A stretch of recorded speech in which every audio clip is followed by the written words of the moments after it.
Bonjour et bienvenue sur notre fil Twitter DBU d'Aix-Marseille Université. Nous nous retrouvons aujourd'hui pour un tout nouveau Trois bonnes raisons de lire ou de relire Le jour de la chouette de Leonardo Ciaccia. Première bonne raison, c'est tout d'abord une authentique œuvre littéraire dans laquelle le choix des mots compte, tant pour ce que l'on énonce, à l'instar du titre éponyme du roman Le jour de la chouette, que pour ce que l'on tait et dont on devine le poids grandissant, comme celui du mot mafia, dont les membres se débarrassent dans le déni de son existence même. Le jour de la chouette, c'est ainsi tout à la fois le jour de ce signe funeste dans la tradition, et c'est également celui de l'aveuglement au grand jour de ces détails discrets qui lient inexorablement les événements criminels les uns aux autres, mais que l'on ne perçoit pas en raison de sa surexposition au système. Mais le jour de la chouette, ce peut être également par contraste celui de la position du lecteur. Témoin en plein jour du crime, de la vision éclairée, du dévoilement qu'autorise une vision diurne par opposition avec une vision nocturne qui, selon le mot célèbre de Hegel, viendrait toujours déjà trop tard pour porter la lumière sur la scène de la réalité. L'oiseau de Minerve ne s'envolant qu'à la tombée de la nuit. Ce qui nous conduit à la deuxième bonne raison. C'est un texte précurseur qui se propose de révéler au grand jour les mécanismes à l'œuvre dans l'organisation criminelle qu'est la mafia et d'en démonter, grâce à l'écriture des émotions, les ressorts psychologiques essentiels.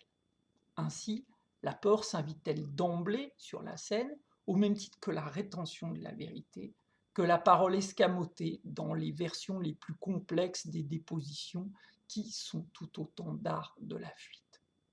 Il est ainsi question non d'un travail de mémoire, mais surtout de sa mise en abîme avec l'oubli des faits et leur caractérisation au profit d'autres émotions.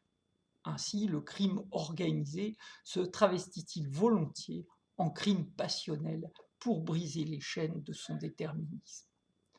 Dans ce système d'inversion des valeurs, avouer, témoigner, c'est trahir et se condamner ainsi à une mort certaine.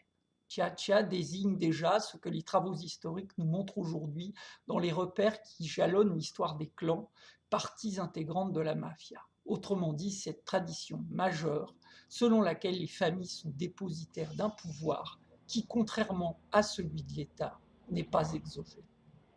La famille impose ainsi à tous ses membres le respect de ses lois que l'on ne saurait parjurer. Les liens qu'elle met en lumière sont aussi sacrés que ceux de la religion, et c'est bien là ce que comprend le capitaine Bellodi lorsqu'il enquête dans la société sicilienne. Il incarne ainsi ce regard, cet autre de l'Italie, dans sa vision républicaine de la justice.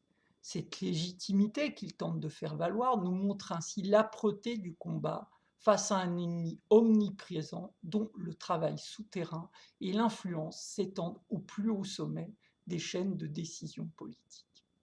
Troisième bonne raison, enfin, on découvre avec Leonardo Ciaccia non seulement un fin connaisseur de l'histoire de son pays et de sa région natale, la Sicile, mais également un homme engagé et exposé. Avant Camilleri, il utilisera le genre du roman policier pour conjurer la censure, dont il dit lui-même avoir souffert dans son travail d'écrivain, dénonçant le pouvoir de nuisance de la mafia.